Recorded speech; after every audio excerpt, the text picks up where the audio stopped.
खाली पातेलं घेतलंय, त्याच्यावर चाळण ठेवते, एक कपडा टाकते त्याच्यावर, सुती कपडा. आता हे दही टाकून घेते. 1 किलो आहे साधारणतः दही. हे एवढं दही टाकलंय.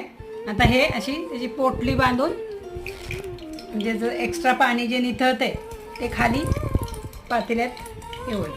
ते टांगून तरी ठेवायचं, नाहीतर ह्याच्यावर काहीतरी असं वजन ठेवायचं, काहीतरी असं पोलपाट ठेवते, त्याच्यावर हे जड असं पाणी ठेवते, म्हणजे ते सगळं पाणी निथळून जाईल त्याच्यातलं खाली. हे आता कपड्यात 2-3 तास बांधून ठेवलेलं दही आहे, एका भांड्यात काढून घेते. साखर टाकते, काजू बदामचे काप, वेलची पावडर आणि हे केशरचं दूध. आता हे छान मिक्स करून घेतले. काजू बदाम टाकते. श्रीखंड तयार आहे.